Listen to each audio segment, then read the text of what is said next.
আমাদের সিরাজগঞ্জের এক সময়ের জেলা সচিব ছিলেন রেজাউল করিম সাহেব। ওনার ছেলেরা এখন ট্রাভেলসের মালিক। তার 4 ছেলে, সম্ভবত 4টাই আলেম। উনি কিন্তু সচিব ছিলেন। আমার আব্বার মাদ্রাসাতে, তখন মাদ্রাসা মাত্র শুরু, আমার আব্বার দ্বিতীয় মাদ্রাসা, উনি তাবলীগের সাথে খুব সম্পৃক্ত ছিলেন। ওনাকে নিয়ে আসা হলো। উনি মাদ্রাসার কথা বলতে গিয়ে একটা কারগুজারি শোনাইলেন, এটা আপনাদেরকে শোনাই। উনি বলেন যে একদিন আমার বাসাতে ডিস্ট্রিক্ট লেভেলের একজন সরকারি বড় কর্মকর্তা আমার বাসায় আসছে। এসে আমাকে জিজ্ঞাসা করতেছে যে স্যার, আপনার ছেলে মেয়ে কয়টা? তো উনি বলেন, আমি বললাম যে আমার ছেলে মেয়ে তো 4টা ছেলে। তো কি করে স্যার? বলে আমার 4টা ছেলে মাদ্রাসায় পড়ে। এ কথা বলতেই ওই ভদ্রলোক, সরকারি বড় কর্মকর্তা, সে বলল, স্যার আপনি এটা কি করলেন? 4টা ছেলেকে মাদ্রাসায় দিলেন। আরে জানাজা পড়ানোর জন্য তো 4টা লাগে না, একটা হলেই তো যথেষ্ট। জানাজা পড়ানোর জন্য তো 4টা লাগে না, 4টা হলেও তো আর জানাজা পড়াইতে পারবে না। 4টে কি জানাজা পড়াইতে পারবে? আমার আব্বার আমরা 8 ছেলে, 8 ভাই আলেম। আব্বা ইন্তেকাল করেছেন, 8 ভাই কি জানাজা পড়াইছি? জানাজা তো পড়াইছে একজন। এমনকি খাটটাও তো 8 জন নেওয়া লাগে নাই, 4 জন হলেই নিতে পারছে। তো বলতেছে আপনার জানাজা পড়ার জন্য তো একটাই যথেষ্ট ছিল, আপনি এটা কি করলেন স্যার? তো উনি মুস্কি হাসি দিয়ে বলছেন যে কি করছি না করছি এটা তো এখন বুঝাইতে পারবো না, আপনি এমনি বুঝবেন কিছুদিন পর। না স্যার, আপনি অনেক ভুল করেছেন স্যার। দেখেন, একটা ছেলেকে রেখে আরগুলাকে অনেক কি সুন্দর দেখতে, বড় ফাইন, মেধাবী। আমার একটা ছেলে স্যার, আমি ওকে তো দেশে পড়ায় এখন বিদেশে পাঠিয়ে দিয়েছি। স্যার আপনার ছেলেরা কত টাকা মাসে ব্যয় করে? তো বলছে না, খুব বেশি লাগে না, 1200-1400 টাকা, 1500 টাকা হলেই আমার এক ছেলের 1 মাসের ব্যয় হয়। কইলা হাওলা ওয়ালা কুওয়াতা ইল্লা বিল্লাহ, মাত্র 1200? আমার ছেলে তো প্রতি মাসে 30,000 টাকা লাগে, প্রতি মাসে। বিদেশে পাঠিয়েছে, এখন 40,000 টাকার মতো লাগে। আপনার ছেলে ব্যয় করতেছে 1200, ও ইনকাম করবে 2400। আমার ছেলে ব্যয় করতেছে 40,000, ও তো মাসে কামাই করবে 2 থেকে 3 লাখ। এই তরফদার বেচারা রেজাউল করিম সাহেব বলছেন যে আপনি তো অনেক কথাই বললেন, আমি আপনাকে কিছু জিজ্ঞেস করি। বলে কি? আপনার ছেলে যখন স্কুল কলেজ ইউনিভার্সিটি থেকে দেশে যখন আসে, বিদেশ থেকে বা স্কুল কলেজ থেকে, তখন আপনাদের কোনো খেদমত করে কি? কই স্যার আপনি এটা কি বললেন? খেদমতের জন্য কাজের বুয়া, কাজের ছেলে তো আছেই, ওরা খেদমত করবে। উনি তখন বললেন, আমার ছেলেরা মাদ্রাসা থেকে আসার পরে আমার কাপড় পরিষ্কার করে, ওর আম্মার কাপড় পরিষ্কার করে, ক্যালেন্ডার করে সুন্দর করে রেখে দেয়, আমার মাথায় তেল মাখায় দেয়, ওর আম্মুর মাথায় তেল দিয়ে দেয়। ওরা বলে স্যার এটা তো কোনো দরকার নাই, এটা তো কোনো দরকার নাই, কারণ এটা তো এটার জন্য তো কাজের ছেলে অনেক আছে আমার, এটা কোনো দরকার নাই স্যার। আপনি দেখেন একটা ছেলেকে ফিরে নিয়ে আসা যায় নাকি? উনি শেষ পর্যন্ত কি বুঝাবেন ওনাকে? ওনাকে বললেন, ঠিক আছে আপনি আপনার কাজ করেন, আমি আমার কাজ করি, কোনো একদিন হয়তো আপনি নিজের থেকেই উত্তর পেয়ে যাবেন, আমি আর উত্তর দিতে চাই না। দিনক্ষণ চলতেছিল, 1 বছর 2 বছর, কয়েক বছর পার হয়ে গেছে। হঠাৎ করে ওই কর্মকর্তা অন্য জায়গায় ট্রান্সফার হয়ে গেছে।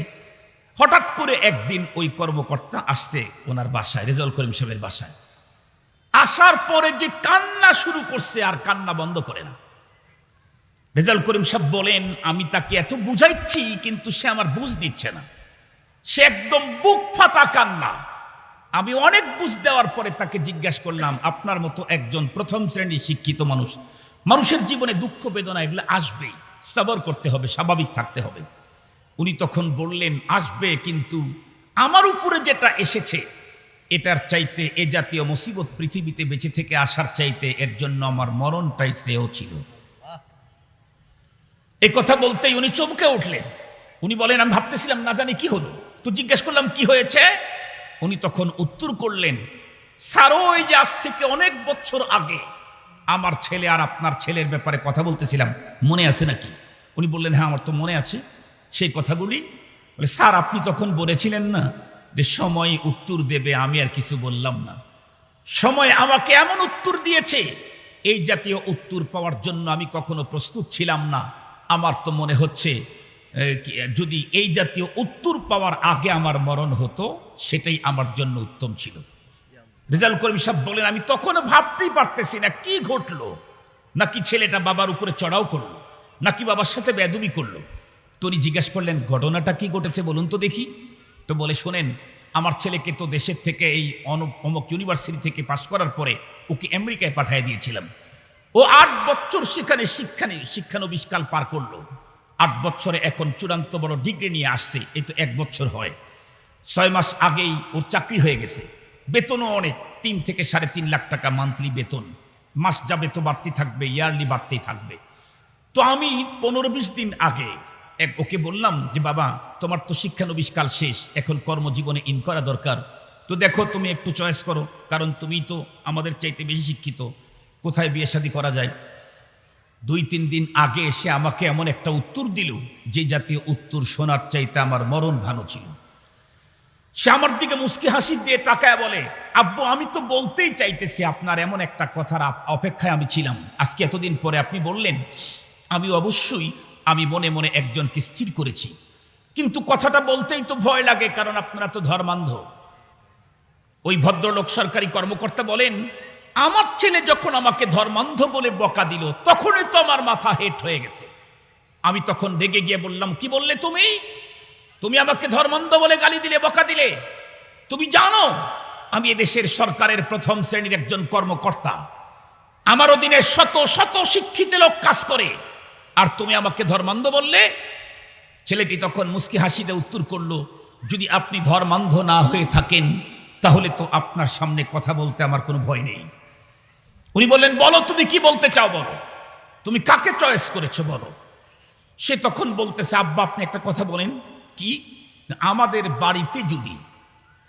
বাড়িতে যদি একটা আপেল গাছ লাগানো হয়, আর সেই গাছে যদি 5টা আপেল ধরে, সেই 5টা আপেলের মধ্যে 2টা যদি তেরা বাঁকা হয় আর 3টা যদি অনেক সুন্দর হয়, তো আমি খাওয়ার জন্য কি বাঁকা তেরা ওটা নেব, আর ভালোগুলা মানুষের কাছে বিক্রি করে দেব?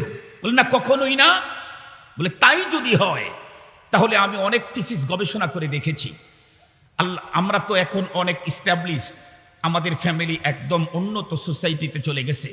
এমতো অবস্থায় বাহিরের কোনো একজনকে নিয়ে আমাদের ঘরের সুখ খাওয়ানো আর নিজেদের কাউকে অন্যের কাছে পৌঁছে দেওয়া, এটা নিঃসন্দেহে একটা বোকামির কাজ। উনি বলেন, নিঃসন্দেহে ঠিক ভালো কথা বলছো তুমি। উনি বলেন, আমি ভাবতেছিলাম হয়তো খালাতো বোন, না হয় মামাতো বোন, না হয় ফুফাতো বোন কাউকে চয়েস হয়েছে।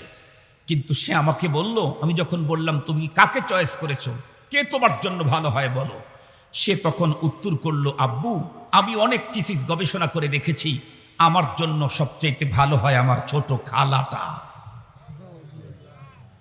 উনি তো বগুড়ার মানুষ, উনি বগুড়ার ভাষায় বলেছিলেন যে, আমার শৈল আমার ভাইরা হবার চায়। এটা বগুড়ার ভাষা, আমার শৈল আমার ভাইরা হবার চায়। এ কথা বলে উনি কেঁদে দিলেন। উনি এমন কান্না করলেন, বলতেছেন, আমার ছেলে এখন আমার ভাইরা হবার চায়। আমি জিজ্ঞাসা করতে চাই, আপন খালাকে বিয়ে করার কথা শুনে আপনারা নাউজুবিল্লাহ বললেন, কোরআন আর হাদিসকে অফ রাখেন, শুধু মস্তিষ্ক দিয়ে একটা প্রমাণ দেখান আপন খালাকে বিয়ে করা অমঙ্গল। একটা প্রমাণ দেখান, আমি চ্যালেঞ্জ করতে পারি। কোরআন আর হাদিসকে অফ রেখে শুধু আমি আমার আর আপনার মস্তিষ্কের দিকে চেয়ে একটা প্রমাণ দেখাইতে পারবেন না যে আপন খালাকে বিয়ে করা অমঙ্গল, আপন খালাকে বিয়ে করা অবৈধ। একটা প্রমাণ দেখাইতে পারবেন না, বরং আপন খালাকে বিয়ে করা নিশ্চিত আমার জন্য অমঙ্গল, সিরিয়াস অমঙ্গল। তবে সেই মঙ্গল আর অমঙ্গলের গাইড আমার মস্তিষ্ক আমাকে দিতে পারে না। যদি দিতে পারত, ওই ছেলে এত বড় শিক্ষিত হয়েছে এ জাতীয় কথা বলতো না। এ জাতীয় গাইড করে হলো আল্লাহর কোরআন আর পয়গম্বরের হাদিস। মুহতারাম হাজিরিন, তাহলে কি বুঝলাম? আমার যদি নাক ঠিক না থাকে, তাহলে আমি অনেক জায়গায় ক্ষতির শিকার হব। আমার যদি চোখ ঠিক না থাকে, আমি অনেক জায়গায় ক্ষতির শিকার হব। আমার যদি কান ঠিক না থাকে, আমি অনেক ক্ষেত্রে ক্ষতির মধ্যে ঢুকে যাব। আমার যদি মস্তিষ্ক ঠিক না থাকে, তাহলে আমিও অনেক ক্ষেত্রে ক্ষতির মধ্যে ঢুকে পড়ব। আমার কাছে যদি ইলমে ওহী না থাকে, তার চাইতে বড় ক্ষতির ভিতরে ঢুকে পড়ব আমি।